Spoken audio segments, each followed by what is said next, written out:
Dua oknum mahasiswa di Jambi diringkus polisi lantaran diduga menghabisi nyawa seorang sopir taksi online yang mereka tumpangi. Selain buang jasad korban ke kebun sawit, kedua pelaku juga menggadaikan mobil korban yang mereka rampas senilai 28 juta rupiah. Dua pelaku pembunuhan sadis terhadap sopir taksi online bernama Rusdianto, 47 tahun, berhasil diringkus tim Resmob Direktorat Reserse Kriminal Umum Polda Jambi. Kedua pelaku yang kini ditetapkan sebagai tersangka itu diketahui merupakan mahasiswa aktif dari dua perguruan tinggi berbeda di Jambi. Mereka adalah Afif Tramubian 22 tahun dan Agam Santoso 19 tahun dan keduanya telah diamankan polisi di lokasi berbeda. Awalnya polisi meringkus Agam di wilayah hukum Polres Tebo. Kemudian tak butuh waktu lama, polisi juga berhasil menangkap pelaku lainnya, Afif Tramubia yang tengah bersembunyi di Hotel Horisman, Kota Jambi. Dalam proses pengamanan tersebut, polisi terpaksa menembak kaki tersangka Afif Tramubia lantaran melawan saat akan ditangkap. Selain meringkus kedua pelaku, polisi juga meringkus seorang penadah berinisial R. Direktur Reserse Kriminal Umum Polda Jambi, Kombes Pol Andri Ananta Yudhistira mengatakan, kedua tersangka menghabisi nyawa korban dengan cara menjerat leher korban menggunakan tali. Selain itu, tersangka juga mengenakan benda tumpul ke bagian kepala korban hingga korban pun tewas seketika. Sementara untuk menghilangkan jejak, kedua tersangka kemudian buang jasad korban ke kebun sawit di Jalan Nes, perbatasan wilayah Kabupaten Muaro Jambi dan Batanghari. Usai berhasil menjalankan aksinya, kedua tersangka kemudian menggandakan mobil Daihatsu yang milik korban kepada tersangka R senilai 28 juta rupiah. Dari hasil ini, Agam beroleh bagian sebesar 7 juta rupiah, sementara Hafif memperoleh bagian lebih besar yakni 21 juta rupiah. Kombes Pol Andri menambahkan, guna mempertanggungjawabkan perbuatannya, kedua pelaku terancam hukuman penjara seumur hidup. Dari hasil identifikasi, melalui alat yang kita miliki, kami bisa mengidentifikasikan seseorang yang diduga pelaku yang telah terlihat terakhir bersama dengan korban. Sehingga tanggal 13 kami berkoordinasi dengan rekan-rekan jajaran penyidik di Polsek Tebo untuk mengamankan satu orang pelaku yang diduga pelaku yang memang terakhir kali bersama dengan korban, yaitu saudara AS. Saat dilakukan pengamanan, kemudian dilakukan pemeriksaan, interogasi, yang bersangkutan mengakui bahwa telah melakukan tindakan pembunuhan dan membuang jenazah korban di daerah Nes.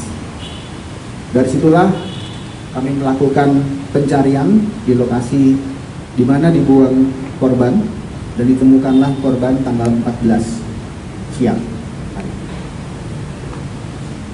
Langkah yang kami lakukan adalah melakukan olah TKP, menurunkan tim Inafis, dan menyerahkan jenazah ke Rumah Sakit Bayangkara Jambi. Hasil identifikasi, identifikasi dari tim forensik yang dipimpin oleh Dr. Ernest, identitas jenazah yang ditemukan tanggal 14 sesuai atau identik dengan korban yang dinyatakan hilang pada tanggal 10 April 2024. Kemudian kami mengambil langkah untuk melaksanakan otopsi, untuk melihat bagaimana proses meninggalnya korban ini. Dari kesimpulan yang disampaikan oleh dokter forensik, terdapat kesesuaian antara keterangan dari para pelaku, yaitu menjerat karena ada luka jerat dan menggunakan benda pukul sehingga mengakibatkan tengkorak kepala bagian kanan pertama.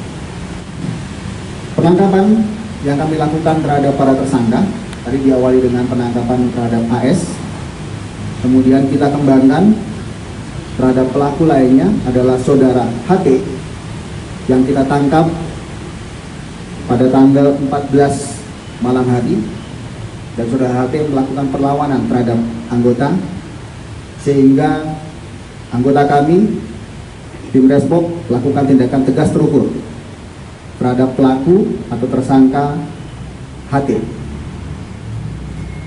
Kemudian kita bawa saudara HT untuk penanganan di Rumah Sakit Bayangkara dan melakukan interogasi terhadap saudara HT untuk melakukan penangkapan terhadap saudara R yang menerima kendaraan hasil dari kejahatan. Jadi lengkap sudah, para tersangka sudah kita tangkap, sudah kita amankan, dan kita lakukan tindakan tegas terukur ketika memang mereka melawan petugas dan membahayakan petugas. Kami tidak segan-segan untuk melakukan itu. Kami tidak segan-segan untuk berbuat profesional untuk menangani perkara kekerasan terhadap nyawa orang. Dan kami akan tunjukkan itu kepada para calon-calon pelaku untuk mengingatkan bahwa mereka tidak bisa bermain-main di wilayah Polda Jambi. Konstruksinya adalah pembunuhan. Walaupun sudah direncanakan, nanti kami akan berkoordinasi. Penerapan pasalnya di 338, 365, dan 480. Karena ada satu orang yang memang sudah merencanakan untuk menerima hasil dari kejahatan, yaitu saudara R, dengan ancaman hukuman seumur hidup atau paling lama 20 tahun. Sebelum ditemukan tewas, korban Rusdianto dinyatakan hilang oleh keluarganya di malam takbir Hari Raya Idul Fitri Selasa 9 April 2024 lalu, yang diteruskan dengan buat laporan ke Polda Jambi. Berselang 5 hari, korban akhirnya ditemukan dalam kondisi sudah tidak bernyawa akibat menjadi korban pembegalan. Dari Kota Jambi, Eko Wijaya, Nasional TV melaporkan.